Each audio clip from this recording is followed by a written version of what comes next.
around 7 tracks, of which peace, social justice, and inclusion is one track.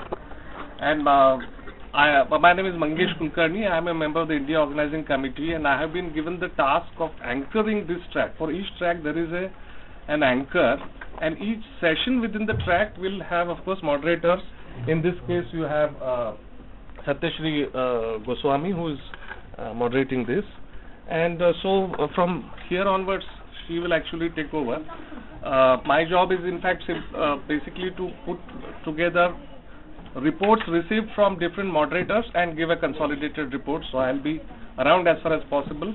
And there are the two young ladies here who also are facilitating this process, right? Cheshta and Himani. They are there. So if you want to, for example, share the text of your presentation, etc., please contact them. You could email it to them or give them a hard copy if you wish. So this, and now from here onwards we'll take over. You need something? No, we don't have here. We don't have one presenter. Okay, but we can start. So we'll start. Yeah. We have a very interesting lineup of 4 very interesting presentations from 4 different countries, and we don't have the person from Mexico as yet, but we have Benjamin from Vietnam. Yes. Yeah, and we have Risla from Sri Lanka, and we have Vodoslav you're from Melbourne. Yeah, Serbia. Serbia. Okay. So we'll straight away start with the presentation. So I would request you to. Do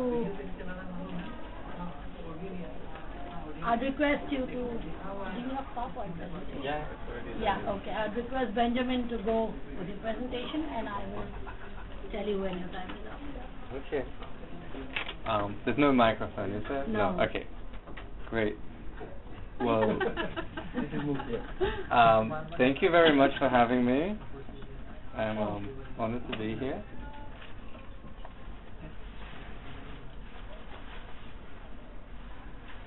Where's the play? F5. Okay. And I just needed to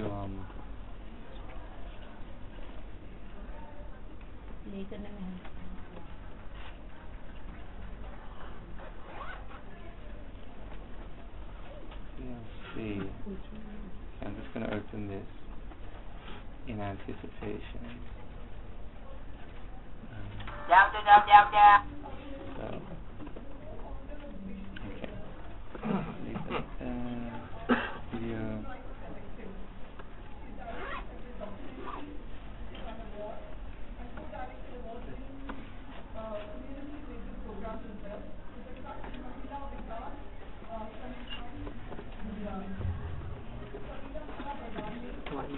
Video. Right, yeah. I just wanted to check if Video. Okay. Video. Yeah. The subtitles are not coming up though. I'd loaded subtitles on this video, but for some reason they're not showing up now. First video. Yeah, that one, but there are no.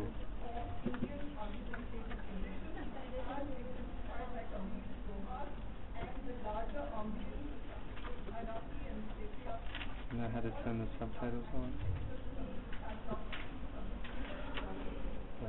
That's okay. I think we can go ahead.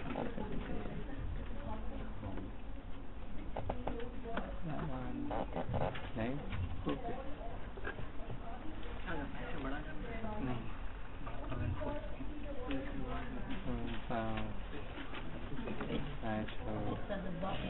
Okay. Alright, sorry for the slow start. So I am presenting on an initiative to develop behavior change communication materials to complement curriculum that was implemented across 10 schools in Da Nang City in Vietnam. Now this was part of the Love Journey project, and this is the slogan of the project, which was respect, trust, affection, care, and non-violence. And this slogan was promoted around both intimate and also non-intimate relationships. So just to give you a very quick overview of the project, the school-based primary prevention project was teacher-facilitated, so universal group, so not just a high-risk group of students, and it was an adaptation of the gender equity in schools movement, which was developed by the International Center for Research of Women in India, piloted in Mumbai, and it represents an evolution of some of the work that organizations like Promundo from Brazil started around masculinities and men and preventing violence. Unlike the Mumbai model, the Love Journey was facilitated by teachers, not by trained facilitators, and the Love Journey worked with mixed groups of boys and girls instead of separate groups. So, as we were implementing this program, some issues came up regarding the curriculum, and teachers, both teachers and students, were reporting that some of the content was too abstract or too difficult to understand, or they couldn't relate to it within their experiences. Teachers had problems demonstrating concepts. Teachers were often very overworked. They didn't have a lot of time to prepare lesson plans and to prepare different examples of the concepts that they were meant to be facilitating the students to learn about. And so they requested for teaching aids to be developed and to support the facilitation, and students also expressed a desire for more visual materials. And this was the origins of this initiative. So what was done was guidelines were developed in order to make these behavior change communication materials that were more context specific, had more social relevance to the children's lives, and then a team of youth artists was put together, which comprised of musicians, singers, game developers, and visual artists. And then following the guidelines that were provided by the project team, these different artists went off and developed their own scripts. These were then revised with support from the project team and developed into full products.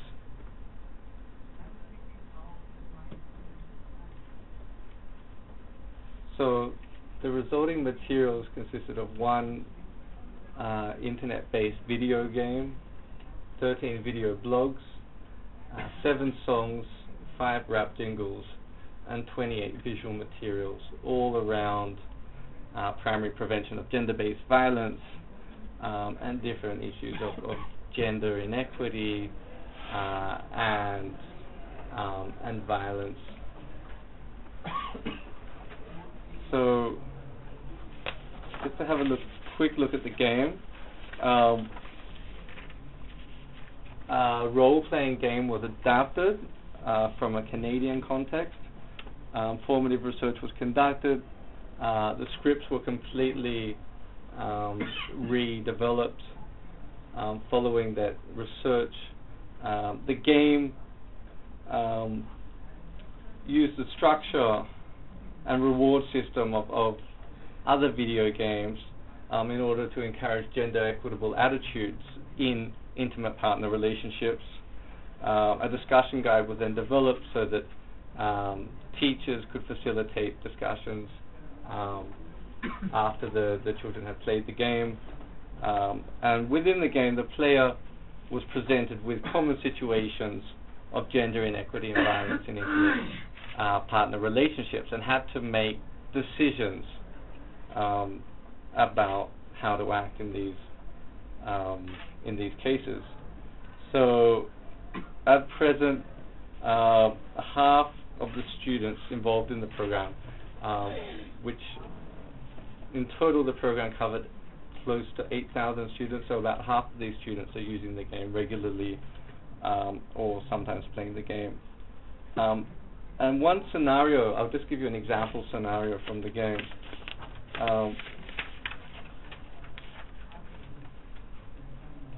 This particular one is about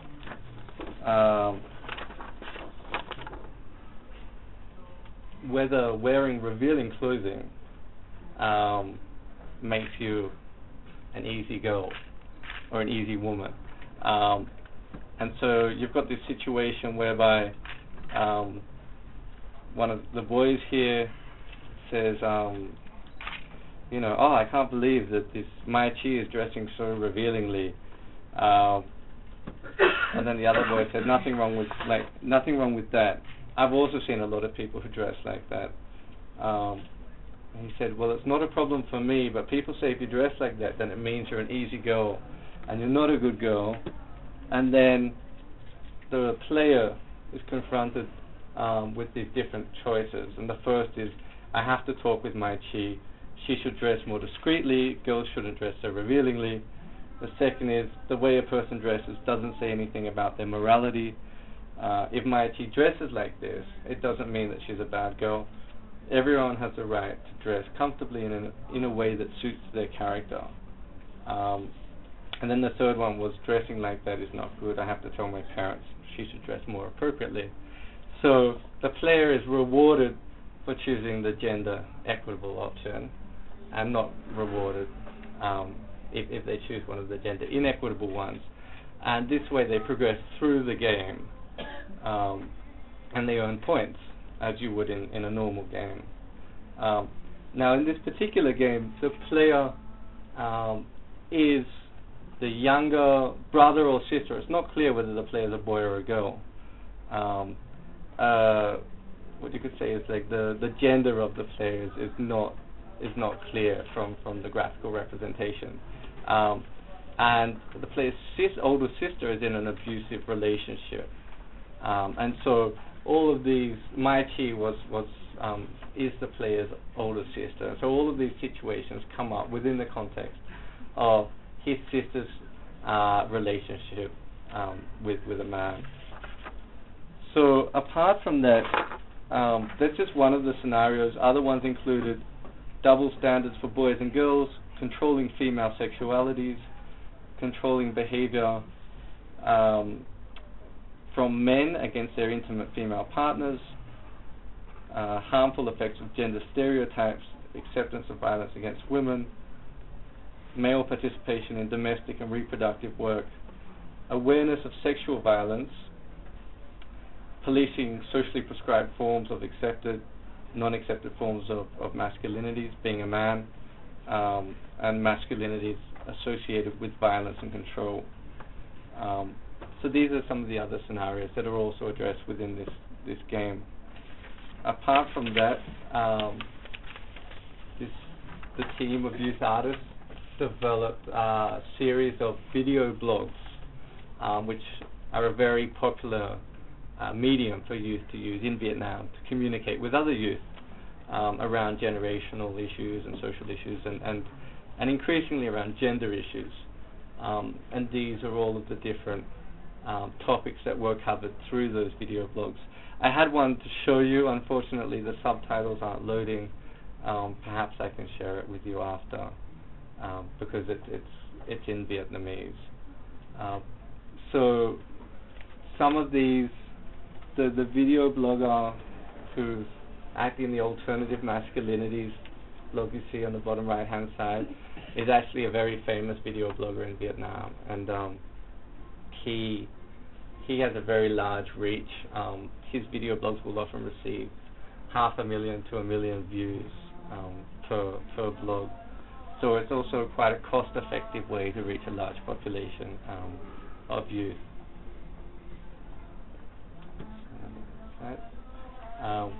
In addition to that, songs were developed and rap jingles were developed as well, and these were designed in order to reinforce the key messages in the different sessions of the curriculum. So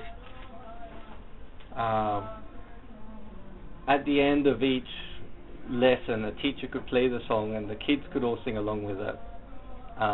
And there would be one or two lines in the chorus which reinforce what they had just learned. And so this was designed as an easy and a fun way in order to reinforce the key messages of the curriculum.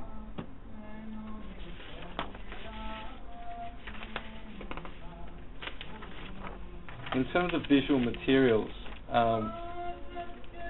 similar themes are also explored, although teachers are also included as a target group of some of these materials, and posters were designed and printed and hung in classrooms and around schools in order to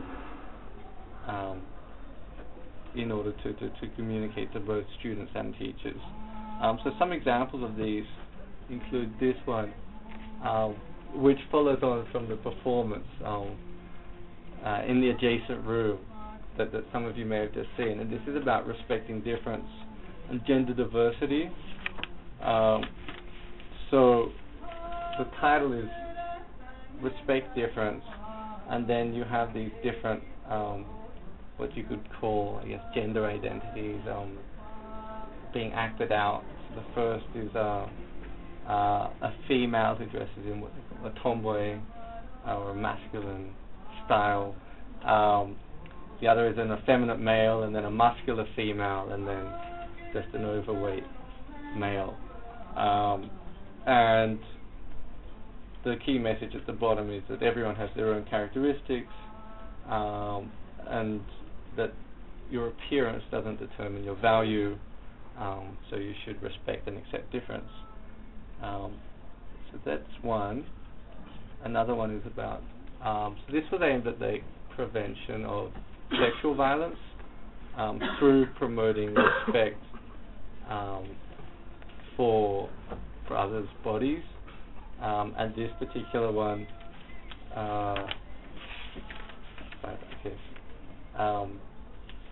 gives an example, of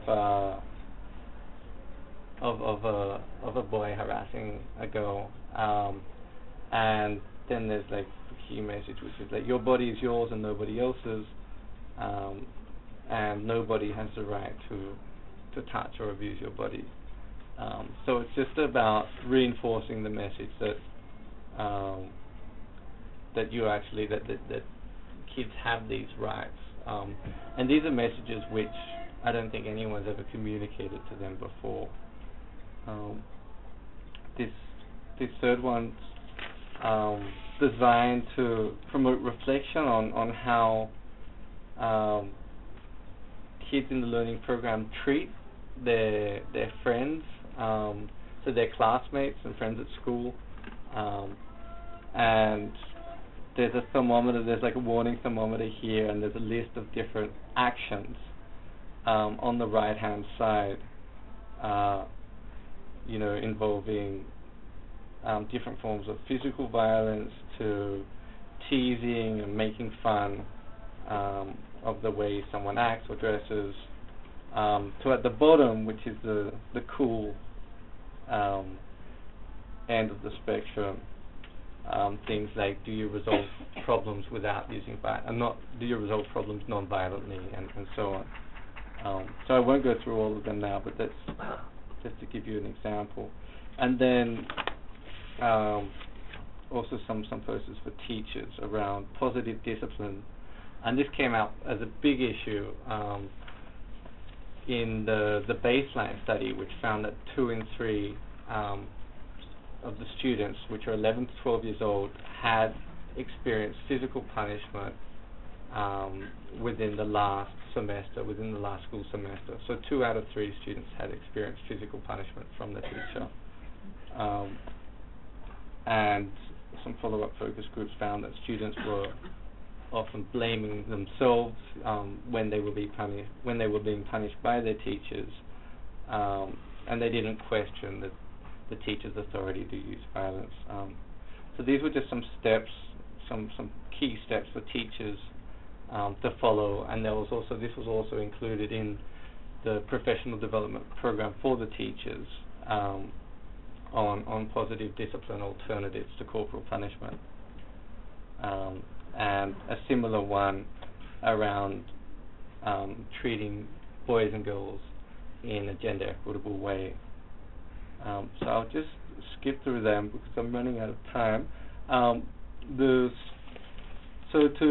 all culminated in a series of school-wide and inter-school campaigns where the children got to develop their own communication initiatives, and there was a letter writing competition, and an activist character started to form through these campaigns, and you had these kids on the right, for example, acting out through a performance of a news, like a news reading. They were discussing the news, but from a gender equity, perspective, and they were promoting critical reflection around gender stereotypes, and promoting alternative masculinities and femininities, and it was really encouraging to see that they had taken all of this learning and were then transmitting that to other students, some of which were involved in the program, some of which were not, and that they had developed their own communication activities completely independently. So some of the lessons learned from this initiative was that these behavior change communication materials can reduce the burden on teachers in a teacher-facilitated prevention program. Content on gender equity and violence needs to be contextualized to suit the local setting and the reality of gender power relations. Abstract concepts are difficult to relate to, and this is something that came up in one of this morning's sessions about using terms like gender equity and gender-based violence and gender division of labor, and questioning how valuable that is when facilitating a learning program to kids who are aged 12 to 13 years old.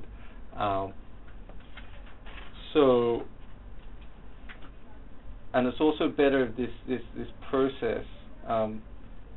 So it needs to be presented in a way, in language that adolescents use and understand, and it's also better if this process is led by youth, because it helps to identify the issues that are relevant to them, rather than by a curriculum development specialist or by the teachers themselves. Something else that came out was that curricula does not address institutional factors that condone gender inequity and violence, and we found that gender inequity persisted in both official and unofficial school rules and codes of conduct, and disciplinary arrangements, whereby teachers often outsourced the role of disciplinarian to the class monitor or the head student, who had like vested power and could then use violence against other kids in order to maintain order within the classroom, but often use it for other reasons as well. So this is something that curricula doesn't really get at, and requires a more in-depth institutional initiative in order to address. And then that leads to the recommendation for the need to articulate and elaborate clear policies, procedures, and rules that address violence and gender discrimination. So finally, good practices. Adapt curricula using setting-specific evidence on risk and protective factors. So evidence about what makes women more or less likely to experience violence, or men more or less likely to perpetrate violence, and vice versa. But then to also contextualize that using formative research, and if possible, youth-led initiatives that make that socially relevant to the group you're working with. So this helps to root programming and evidence, and also improves the relevance of the intervention. Provide teachers with context-specific examples of key concepts. I think I've already addressed that. Have youth design content and model desired attitudes and behaviors. And then view curricular adaptation as an ongoing process. So learning from implementation should serve to inform ongoing adaptation, rather than viewing it as something, as an activity that's done at the start of the program, and then concluded when implementation begins. So that's it from me. I hope that was clear and useful. Thank you, Benjamin. We'll take the questions later. Okay. Once all the presentations are over. May I now request Risla to give us a presentation of your work from Sri Lanka, and which is specifically based on how forum theatre was used.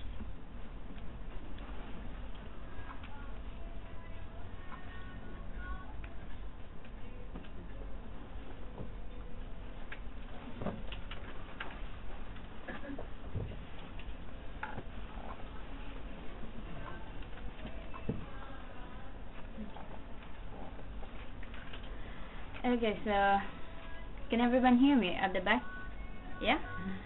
Okay, I think I'll start off with my video on forum theatre at the beginning, since Benjamin's didn't work as well. I was planning to put it at the end, but let's start with it. Okay.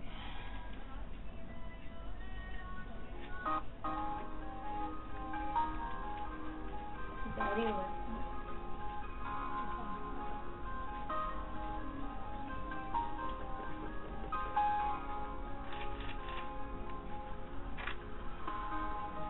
Sri Lanka Forum Theatre Program is yet another successful youth intervention of Sri Lanka Development Journalist Forum.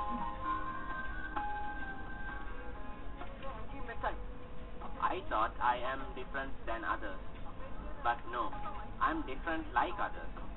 If we can discover the unity in differences, we can win the world. Can the volume be turned up? no, it's full volume.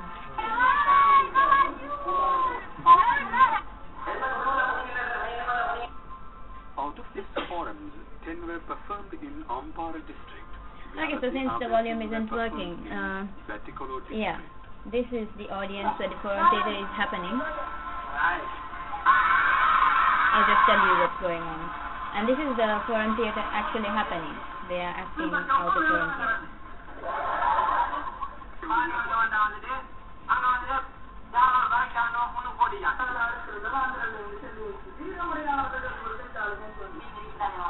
This actually took place in rural areas, in schools. The venues were schools. It's a very short video, and the longer version can probably be seen on the website. Let me just start off with my presentation. Did anyone hear that? The audio? No? Okay. Okay, so, yeah, I am Risla Nafas from Sri Lanka Development Journalist Forum. And I'll be talking about the Sri Lanka Forum Theatre Program. It's one of the programs we implemented. and this will be used as an alternative form of art to engage youth on rejecting violence and promoting dialogue. But forum theatre is also actually a good way to advocate any issue that you want to put out. So I'll be going through the nitty-gritty, the implementation and the challenges and things like that. Okay, let me tell you about our organization. We are a community media based organization. We implement projects along many thematic areas, and coexistence, tolerance, and gender-based justice are one of them. And yeah, we do our projects by using mediums such as radio dramas, forum theatres, storytelling, talk shows, etc. And we believe that community media in Sri Lanka is one of the key ways to address the lack of voices among the rural societies that are not heard very much. So yeah, what I'll be talking about in this presentation is the objective of the paper and the forum theatre program, what it is and how the implementation and how it is relevant to peace building, the strategies that we use to engage youth and civil society, and success stories and our reach and challenges. So basically that's it. Okay, the objective of this paper is, hopefully by the end of this you will be able to understand the forum theatre and its effectiveness as a tool in transformation and peace building. And this, you should understand that this is in a post-conflict setting. So if you are working with a post-conflict setting, it would be useful for you as well. Okay, so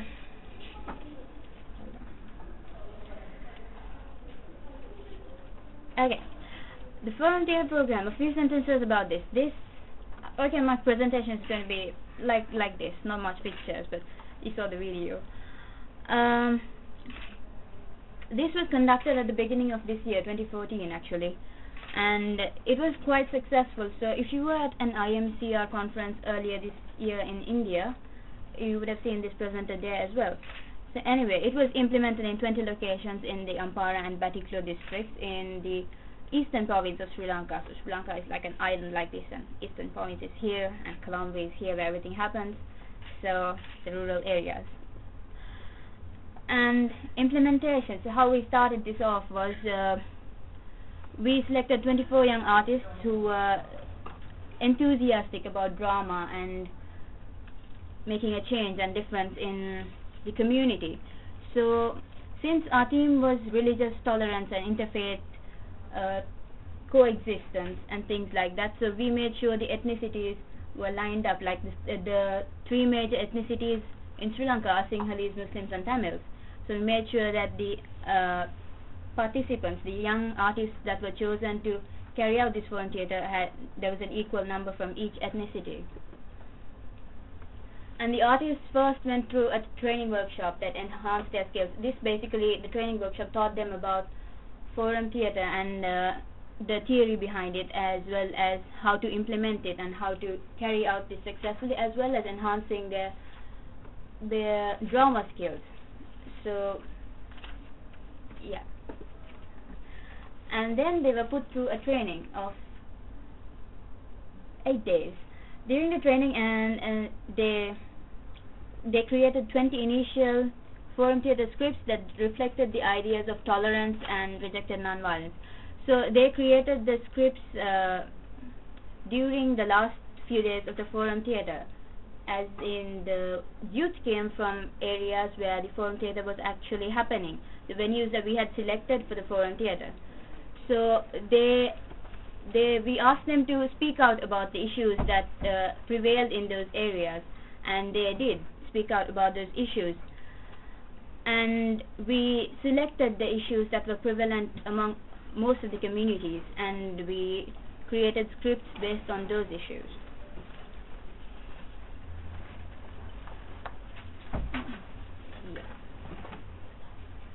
And then the youth went and performed these scripts in public venues. That's basically what happened. How this was performed was the dramas were first acted out with deliberate mistakes. As you know, forum theatre probably happens like this if you are familiar with forum theatre. Yeah? So the dramas were first acted out with deliberate mistakes in them that were against the issues that we were advocating for. So then when they were acted out a second time, the audience were allowed to pause it at the points where the mistakes were happening and correct or reflect on them. And the facilitators at this point also encouraged dialogue, as in they didn't just stop and say this is wrong, they also discussed it. And when somebody says this is wrong, somebody says somebody else puts their thoughts on it, and there was a dialogue created there. The audience was also allowed to come up on stage and act out the dramas as it is supposed to be happening. So which made sure they were part of the program as well. Okay, so certain methodologies to be noted was these were points that we thought were important in our forum theatre that were special about the forum theatre. Anyway, the values that we wanted to advocate were not imposed on them. When you look at normal forum theatres, you would kind of see them, you would see the facilitators trying to impose upon the audience the values that they want the values that they actually want to put inside them. But we actually held the forum theatres and we asked the audience what they thought about it. We did not impose that the values of coexistence on them, but we asked them to realize it, and we got it, like, say we got it out of their mouths, other than us telling them that it should be this way and such. And the youth were from the areas that the dramas were performed. Yeah, this is very important because since the youth were from these areas, they knew what issues we were talking about. They knew the ground level issues that were going on in this area. So the youth are the ones who created the script, which was edited and reviewed by the trainers during the training. And since they were from the areas, they could cater each script to the area. So say in Batiklo, if we are performing it in one village, then the audience can actually relate to it because the issue is, in their community as well. Okay, the drama, yeah, that is what I said. And dialogue around issues within the community was encouraged. As I explained earlier, I think I'm repeating myself. Strategies used to engage youth. So, yeah, this is how we engaged used youth in the program. Professional training was provided to the young artists, facilitating their roles as active change makers. So this wouldn't just stop here, since we chose 24 artists who were active and who were enthusiastic about this. This wouldn't just stop here. It would be like we had started a ripple, and they would, after this program was over, they would carry out forum theatres of their own and start out clubs of their own, which you will see in the success stories. And second is the youth were made to identify issues in their specific areas. When the facilitator of their training made them identify issues in their specific area, okay.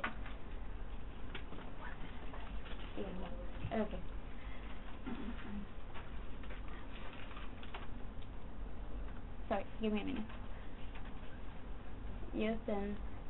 Okay, since there's only 1 minute left, let me just skip this. I think if you read it, you'll understand. Okay, strategies used to engage civil society.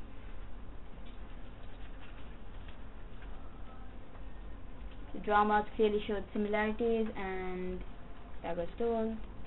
They were given a chance to reflect on their behavior afterwards, and discussions on reflections by audience was encouraged. Okay, how is this relevant to peace building? Okay, the problem is that in Sri Lanka, we've been having a civil war which just ended about 5 years ago. So it was a long period of civil war, and there were caused rifts between the Tamil and other ethnic groups, because it was, these armed conflict actually created disturbances in many villages in the rural areas. So they are still trying to recover from that. And there is also recent tensions caused by certain extremist groups from one ethnic group, and basically the Sinhalese, against some Muslims, and their propaganda was that they propagated to the other Sinhalese, this group, that I got stuck there. Okay, let's just say that recent tensions caused by attacks from a certain extremist Sinhalese group against the Muslims. Their propaganda caused the Sinhalese to look at the Muslims suspiciously, while causing the Muslims to look at the Sinhalese in fear, because there were riots from the Sinhalese extremist group to the Muslims. So basically you get the idea that there is a lot of conflict in this area. So the Forum Theatre program actually revolved around the themes of tolerance, religious and ethnic acceptance, and coexistence. So when they were looking at each other with hostility, we brought the program into this setting so they could come together. And success stories. Okay. A drama club was formed in the border village of Patiklo, and because of Forum Theatre and the participants, there were many drama clubs actually formed in these rural areas. The participants and members of the audience who were inspired formed clubs of their own. So these are two, and another one here. This actually has about 200 members right now, and they intend to perform more Forum Theatres. Two participating youth. This is interesting because two participating youth in a Tamil village which adjoins a Muslim village, and this Tamil village is next to a Muslim village, and there is hostility between these two villages. So two participating youth from the Tamil village actually started the club, and they are in the process of performing Forum Theatre to promote harmony between these two hostile villages. These were actually taken during the time that we wrote the report, so hopefully they have implemented these Forum Theatres. And this is another club that has been formed as a result of Forum Theatre. And how far did we go with this program? There were 20 dramas, 20 villages, and the audience was 8,000. 24 youths were used for training and implementing the project along the way, and 15 online articles and in print, TV shows, and total reach. So you can see that this project did actually reach a lot of people if implemented right. The challenges that we came through, as all projects do, these are just 3 of the challenges. Underestimating the number of days for training workshop. Initially we had planned 2 days of training workshop, but then when we went there, we understood that there was a lot to be spoken about. So since we had another project running in the area, we extended this to 8 days, so we could train them on the issues as well as practical stuff. And need for village level coordinators, because we were mainly interacting with the rural heads of the villages with through letters and telephone. We realized later that this was not good enough, because some of them didn't understand it properly. So we needed village level coordinators to actually speak to them about stuff. Underestimating the number of outreach materials was also another problem, because we thought about 20 posters would be enough for one small village. Okay, this is just in certain villages. And when it turned out that the village was larger than we expected, and 20 was not enough for all of the village people to see it and actually come to the Forum Theatre. So, conclusion. I'm sorry for rushing through this, but yeah, it is up.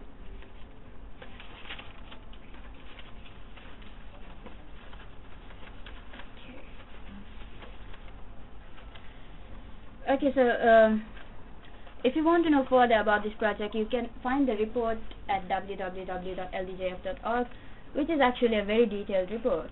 And any questions, those are our Twitter handles, SDJF, and that's mine. So you would be able to ask us from there. But I would actually recommend Forum Theatres for any issue that you want to advocate, engaging men and boys, or eradicating stereotypes. I mean, people love dramas and movies and entertainment in general, so they are actually very engaged during these dramas. And you kind of slide the issues, sensitive issues, under the dramas. you don't put it out directly, so it doesn't hit them like that. Okay, so I hope this was kind of useful to you. Sorry for rushing through. Thank you, Rishta, for giving us that wonderful description of how the foreign theatre in Sri Lanka. May I now request Rishta to your presentation?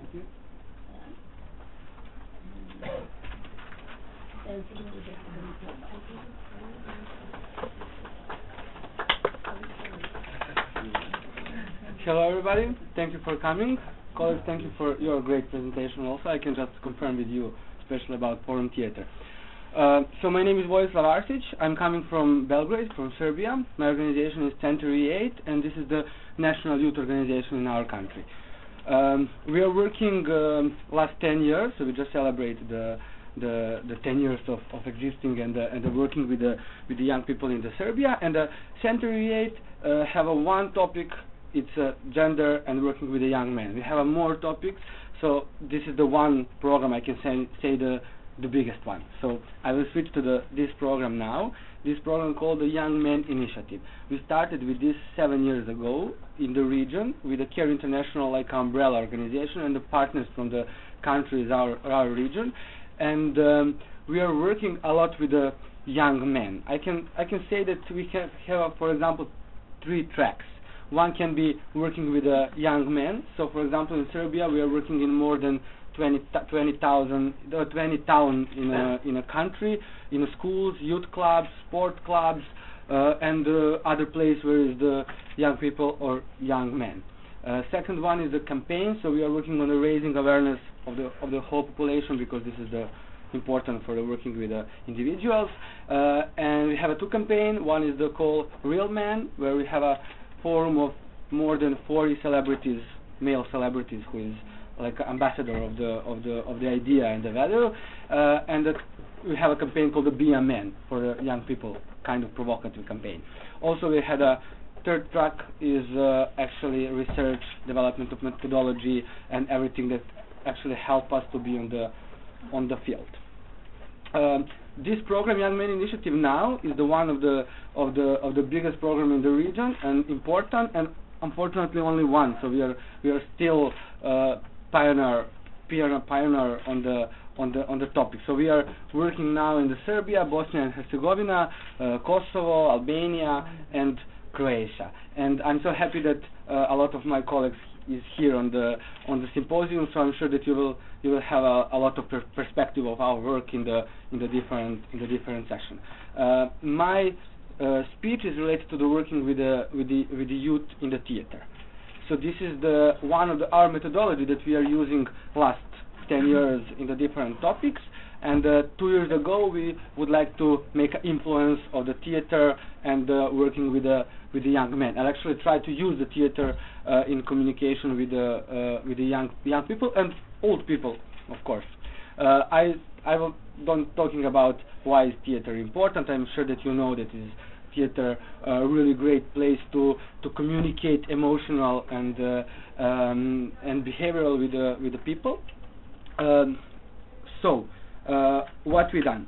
2 years ago we started with the audition. My colleague Milena Bogavac and I worked on this. Milena is here with us. We make an open call for people who will come to the audition. We had more than 60 male on this long day.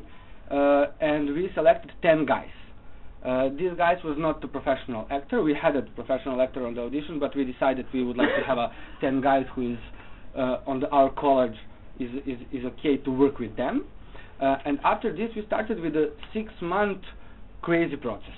Like I say, crazy because we didn't know where we will be after this. So we started to talking with this guy.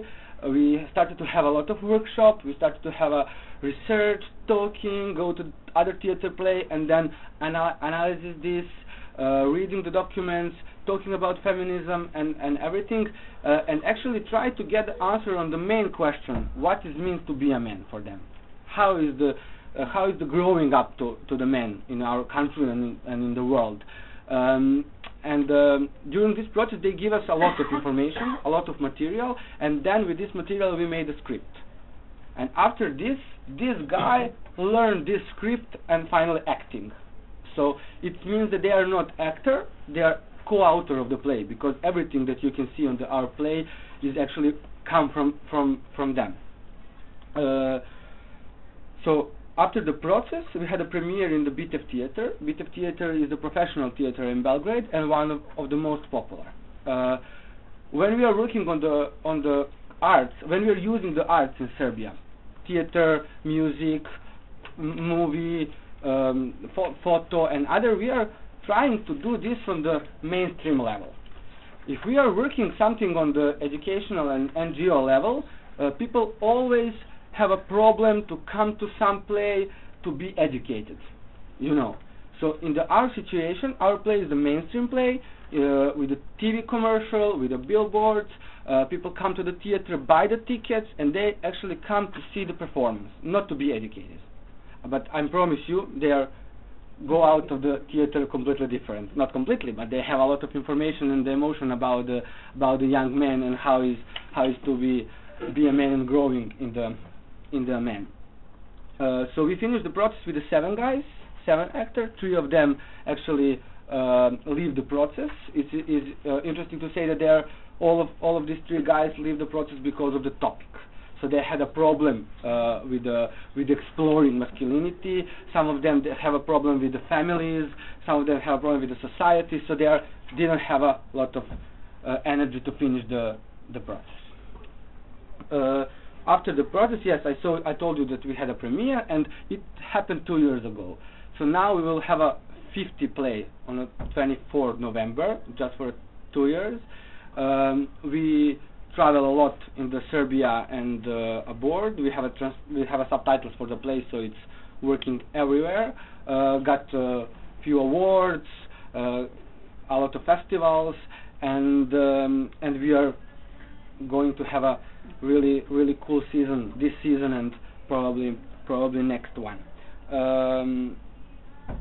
I would like to tell you one more information, is that actually these guys, and this is important for us, they are not actor, they are ambassador of the topic. So in the process we also had an educational workshop with them, so they are kind of ambassador in their community for the gender and the non-violence and the good masculinity. After this, we developed the kind of methodology to make this kind of play performance. We also had a play called Germany with the Roma people in the South Serbia. We will start now with one more play related to the feminism and women from the male perspective. So we are working a lot in the theater with this methodology. We call this applied theater or documentary theater. Yes. And my colleague Milena is also here with me, so I will invite you just to say something or fill the gap if I made some. It was an excellent presentation. I know better if audience have some comments or questions, maybe we can answer to that. Yeah. That's it. Yeah. For the first term. Yeah, I didn't tell you that we had a report for 10 years of Century 8. It is Serbian and English. So if somebody interested to take this, we have a few more here. Thank you. Thank you. So I'm really happy to hear that we have innovations when it comes to working for promotion of peace and reducing gender-based violence across the world. And now I open the floor for questions, if you have any, and if you could specifically say whom you're directing the question to, that would help. Yes. I have a question for Vojka. Did you win any awards for your play? Hello, Natko. This is my colleague from Croatia. Yes, we had 3 awards from the 3 festival, from the Karađorđe the Theater Research, and for the best play in the 2 festivals. Yeah. And I forgot to tell you one more information, that actually last day on the conference, in the breakdown session from 1:15, we will have one more presentation. So if you're interested you're welcome to come. It will be actually a presentation of our documentary called How to Make a Macho Man. Our colleague who is film director followed the whole process and recording what happened. So it's 20 minutes video. We will present it and then again talking about the methodology. So welcome. That will be in this hall on 13th. Yes. From Care International, so I know Voica.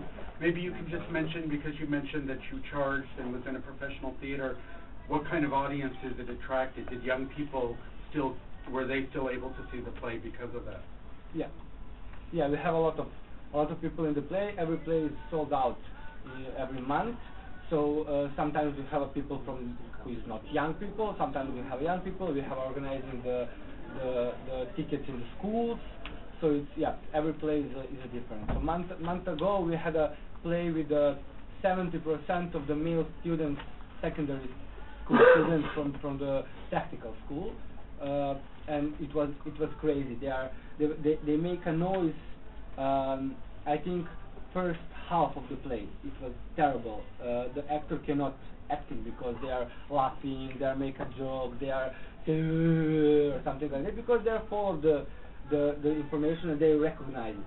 But it's important that after this in the last part of the play we are talking about history and we are talking what happened to the guys in their life from the born to the now, and these guys is the peers and they are start to completely listen what happened and recognize that actually this happened to them.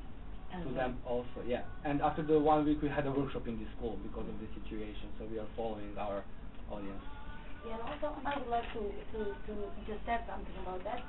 Peter Theater is the most experimental theater in Belgrade in Serbia, and it's related to the Belgrade International Festival. So it's sort of experimental theater that is mostly visited by intellectuals and it's somehow reserved for the sort of different theater forms. And Macho Men are certainly one of those different theater forms because it's the first production in Serbia that is coming from the field of applied theater and socially engaged and educated theater, and it finds somehow its way to mainstream. Yes. A question about the effectiveness of these behavioural change campaigns. How do you measure the outcomes rather than just people attending? We're making a lot of assumptions about what they're going away with, what's in their head.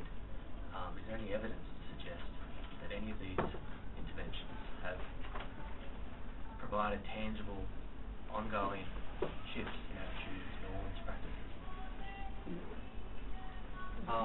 I can start. For our one, at this stage, the final evaluation is still being conducted, so we've yet to see to what extent the curriculum, the campaign activities, and also the communication materials have had an impact on changing attitudes and perceptions and also behaviors. But from what I've seen from the evidence base, communication campaigns and activities on their own generally don't change behaviors. They can promote discussion and critical reflection around different issues, and they can promote awareness. But when you look at the different programs that have been effective in addressing or preventing gender-based violence, and it's usually intimate partner violence, what I've seen from the evidence base is that those that have structured interpersonal activities, in the form of a learning program over a certain number of sessions, which progress through different issues and perhaps from the critical reflection to skills development, so on and so forth, that these are the most effective. And then when combined with communication activities and campaigns, that this effectiveness is heightened. So this is from my own experience, and from what I understand from the evidence base. But in terms of just from what we saw from monitoring and anecdotal evidence, I mean, the fact that we saw that these kids were now, they were modeling gender equitable behaviors, and they were getting up and communicating to their peers. I mean, that shows that they have gone through some process of change, because they weren't doing that before, and I think that in itself is valuable. To what extent that actually translates to changes in their relationships with their peers and in their families, I think that remains to be seen. So, I invite any other reflections. Yeah, so about about measuring the evidence. Well, in our monitoring and evaluation forms which we gave to the audience in all of the performances, we actually asked them if their behavior was changed in any way, and most of them responded yes. And we even have, the short video that you saw here, it's actually a shorter version of a long video that is on YouTube. If you just search for SDJS, and you'll get our channel, and there'll be a video called Forum Theatre. And in that you have testimonials of people saying how this changed them, their behavior. I think you saw a boy here, he was talking in a green color shirt. He was actually telling about how the training had changed him, and when he was interacting with, say, if he was Sinhalese, when he was interacting with Muslims and Tamils, how he understood that all of them were actually similar, because there are several testimonies from the training where the youth themselves say that they hadn't realized that they were this similar. And yeah, that's basically it. We haven't tracked if they have relapsed into their hostile behavior towards each other, but I don't think that will happen. We are thinking of implementing phase 2 of this program. Maybe we can follow up during that. I think that's it from in our initiative, Young Men Initiative, we are working a lot on the research. So we are working with the ICAW on the baseline and endline research. We had a lot of research, for me more than I would like. But in the theater we cannot measure our impact. People come to the theater and leave after this. We don't want to give them any questionnaire or something like that, because I told you that we are trying to be step out of the NGO theater. We are trying to be classic theater, and because classic theater, because with this situation we are going directly to the people, without barrier. But with the qualitative research or talking with the people and everything, we can see that it's working. So yeah, we don't have a statistic, but it's working. Yeah, I think also what I gather from all three of them is also from the presentations is this, that a lot of things that you cannot talk otherwise. Theatre helps you open up and talk.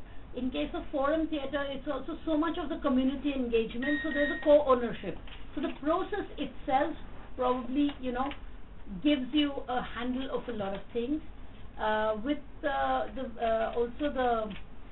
what Benjamin is presenting is also what ICRW had done in Mumbai, and they had seen certain results in Mumbai with the basic framework, and it also shows that how something like a video or playing a video game also enthuses children to learn new things. So yeah, I guess you are touching the heart at a different level than just the head. Yes. Okay, we can add something before that. If you want really detailed graphs, as I mentioned in our report, we have it on village level and in general level how they responded to our program. You can check that out. Yes. Then I'll take yours. Yeah. Okay. It's interesting to know, to hear about this presentation, but I think it is predominantly post-conflict situations. I mean, I'm taking as presentations from post-conflict situations. Not Vietnam. Vietnam also, I mean, that was a long time ago. Yeah, I know, but still people, the trauma remains, because I come from a place called Manipur, which is in the northeastern part of India, and we've been seeing this. We still have a conflict. It's ongoing since we got merged to India, and we are dealing with coping mechanisms. That's why I chose this thing, to know what is happening all over, because we're trying with dance movement therapy, we try with theater also, because we're still trying to cope. We haven't really thought about the prevention part. And why I also wanted to know is, like, whether gender-based violence increased because of the conflict, because in Manipur, women are slightly, we have a very liberal, indigenous system was very liberal. We had a gender equitable this thing. But then the conflict, because of the power politics and how the men are, sort of harassed by the army and the police and all, they come back to their women and children, and they do, the violence, the violence is so much increased that now in the national statistics, domestic violence in Manipur is 4th rank. So I was just wondering whether conflict had really increased gender-based violence, and and why you chose to come up with such innovations. Okay, I'll take your question and then. Yeah, I would have a question for Vojislav. So I would like to know more about the reactions you have from the audience. This will be very interesting to know how people react on your theatre. And the other thing is, in what form you follow up. I mean, because you mentioned some workshops at school. So the whole follow-up thing, I think, would be very interesting to know, because I think that's something very important. And maybe a third question, how do you finance yourself? I mean, I would really like to know whether you are self-financed by the theatre place you perform with the entrances and everything, or, I mean, is there any ideas about governmental support for such a very important idea that really should be addressed at the Ministry of Gender and Gender Equality? I can imagine. I can't imagine this. Yeah, there's one more question. It's not a question, it's more a comment, I guess, because from all your 3 presentations, and thank you, it was very different and interesting all the way you did it, was also that often your reactions will, or at least what you are saying in terms of evidence-based, is often also the people around them. So it's not just the boys and the men that you're working with, but it's also the people around them, the community who they live in. So the women and the girls. So in fact, I was wondering, has there been any, did any of you in the 3 different projects, did you have a chance to even have discussions with the community to find out if there's been an impact of that work on the women and girls who live there? Because that's where really the behavior change shows up, rather than, and actually both ways. I mean, I feel also as well as my impact on family, community. So we had one question on whether conflict situation increases domestic violence, as it's seen in Manipur in India, or do you all have any data, anything to say to that? And then the direct question to you. Because I feel any conflict has major implications on women, widows and stuff like that.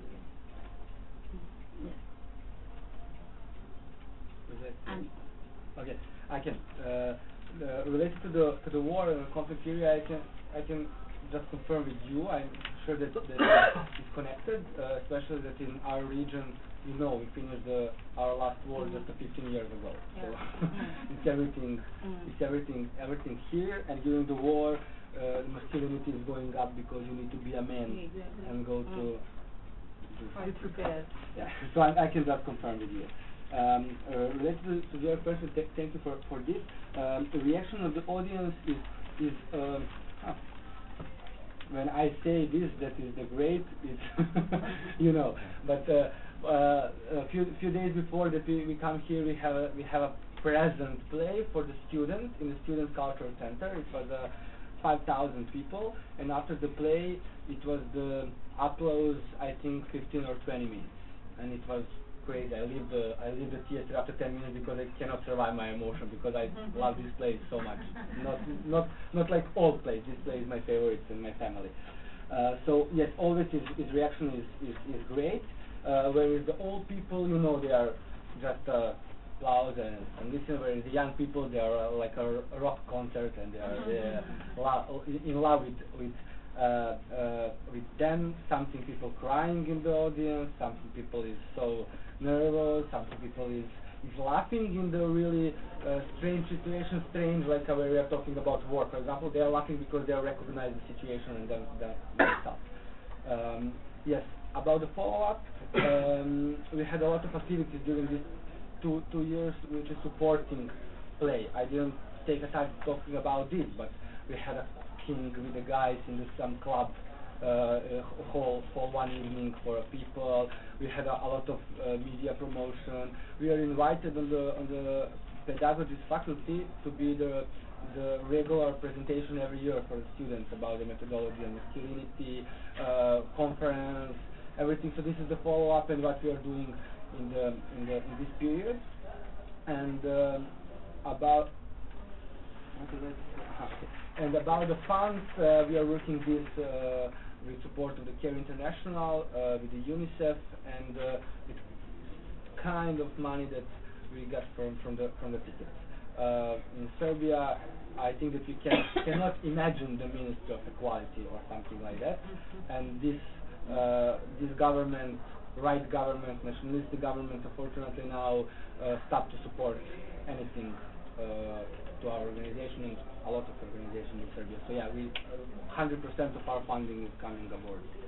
What is most important for Serbia in that cultural context is that there is no support that you can actually support from the tickets. Theater is too expensive and tickets are too cheap because everyone are poor. Yeah. We also had a question about Okay, so I think I agree with him on your question about domestic violence and violence related to conflict, because obviously armed conflict creates it changes the mentality. And they are really affected by it in the rural areas, and some villages were destroyed completely and they had to move out, and it was tough for them. So they would be trying, the males would be trying to vent it out in some way. So, and to your direct question, I think that was only about the feedback, right? Not about the funds. No, only about the feedback. Okay, so would it be okay if I could refer you to that video as well? Because you can actually see this exactly what they are saying in the subtitles. But in general, overall, the feedback was that we need more programs like this, and the principals of the schools, these foreign theaters were conducted in schools, so the principals of the schools were actually delighted, and they offered their support in means of transport. Some people can't come to the venue because they live really far away in farms. So the principals had actually offered to get buses to transport them here, and we even coordinated with the police on that, and they said it was a very good program. We coordinated with the police in order to increase awareness in those villages. So, and even they showed their support in these programs. And in general, the audience said that they would love to see more programs like this, but we have to keep this happening. Yeah. So regarding cross-checking with women, I mean, since we understand that this work was a lot with, I think in Sri Lanka, with both men and women, or was it only men and boys?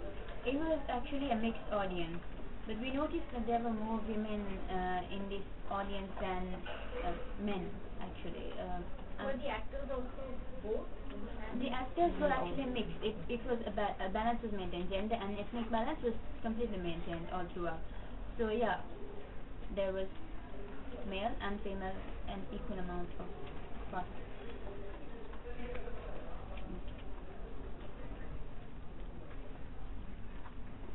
Any other questions?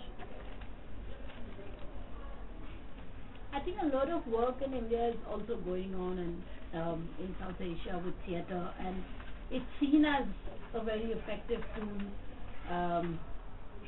in terms of what the civil society organizations have been using. But it's quite interesting to see that you have a commercial play which travels and which actually is a ticketed show, and but it would be also interesting to see your end line data once you finish your research, which you're burdened with now, because that would really give us an idea as to what people are left with. Yes. It's not a question, it's a conclusion, because we are working in the same project, and you ask a really important question: what was the reaction? And I can say something about reactions from Sarajevo. You know, Bosnia and Serbia, they was in the war. So it was before the last war. Yeah. So there are some tensions between these two countries, and these theater play have this, besides transformation of masculinity and challenging social norms, there is one also element, it's a peace building element.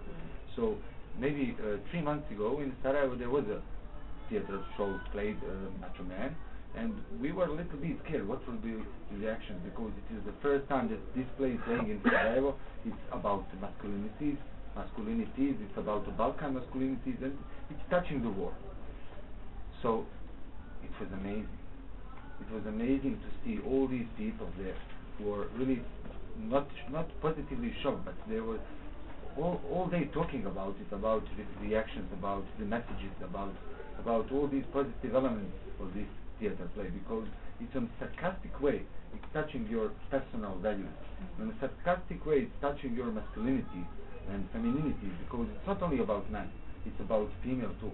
But by accepting these, I can say, rigid social norms, they are contributing to development of this harmful masculinity. So from perspective of Sarajevo population, it was amazing, and I would recommend everybody to watch this play.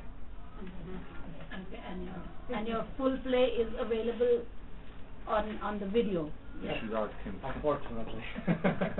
Unfortunately, you can find the Vimeo link and the password on your abstract book. It's not public, but they from the conference they are putting this in the abstract. I don't know why.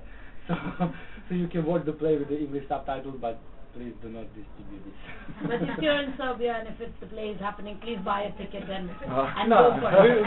we will give you a ticket. Don't worry. Okay. But something very interesting that also strikes us as we close this, if we don't have questions anymore, is that this entire issue of increase in domestic violence or violence against women in armed conflict situations, and where I'm very thankful that this data has come from Manipur, where we see that, because I belong to the northeast of India as well, it's a different culture of where women are, treated differently. The entire understanding of sexuality is very different, and there with the onslaught of Army and Armed Forces Special Powers Act that we have in those areas and in Kashmir, we see that there is a rise in domestic violence, and so it's quite an interesting point, quite an interesting reflection that comes out of this session. And I'd like to thank each of my panelists for these wonderful innovations that you're doing, for your presentations. Thank you very much. And though we are left with a little bit of time, I can share something. Oh, yeah, sure. So this is, I was in this, my name is Himani, hi. I worked with a group of women and men also in this part of, in this state called Madhya Pradesh in India.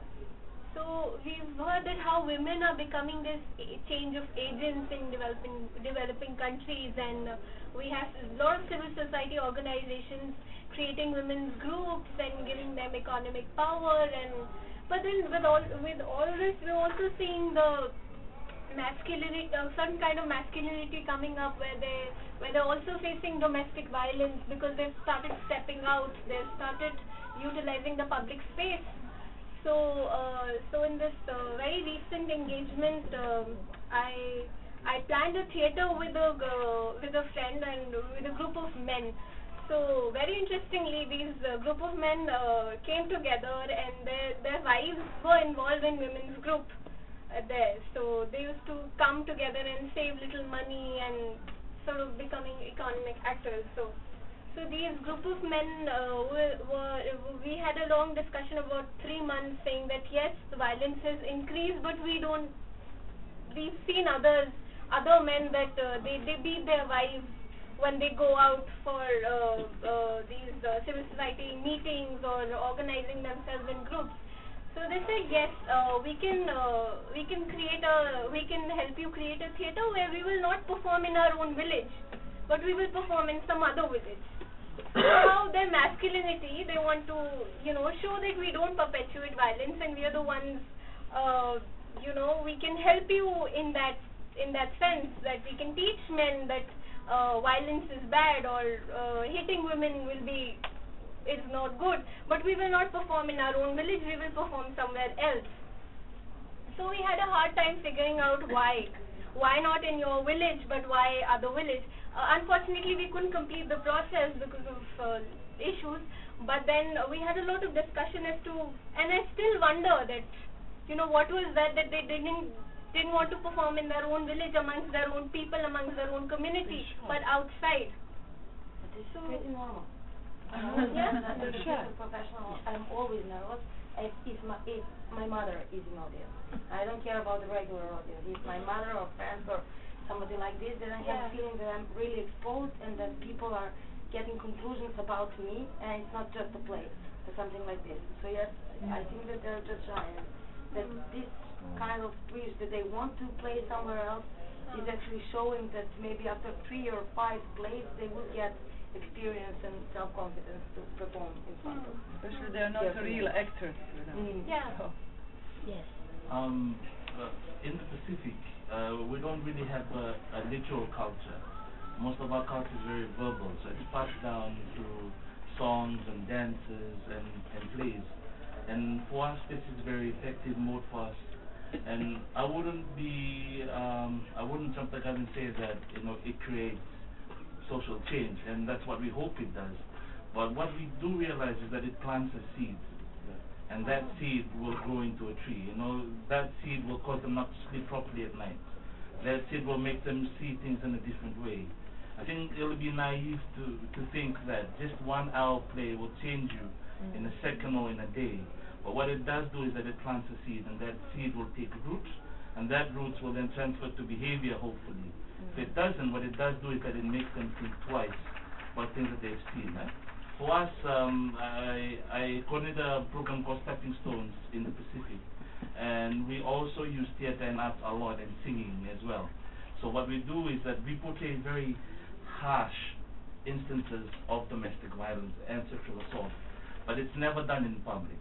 It's done in a controlled environment where we have people that are there for 5 days, and it's usually done as part of a training, and then afterwards, and there's a process that takes place, the circle process, where we then talk about what is it that we've seen, what is it that people suggest could have been done differently, and what is it that they could have done to intervene. And those are the discussions that takes place over the next 4 days with our communities. For us, in the Pacific, it's very different because the Pacific Ocean is the biggest ocean in the world, and we have countries that are spread out throughout this ocean, and we have countries that have 6 million people to countries that have 10,000 people, and so we have different aspects and different ways that we should approach it. But just from the Pacific perspective, from working with the arts, it's very effective for us, and using art and and using the medium of drama and so forth is very effective, because you're not only just verbalizing it, but you're actioning it as well, and and they put themselves into their characters as well, and that's something that's worked for us, and we hope to continue more of that work as well in the Pacific. In that note of planting the seed, we look forward for trees to grow. May I request you for a round of applause for our panelists and all of us. Thank you so much.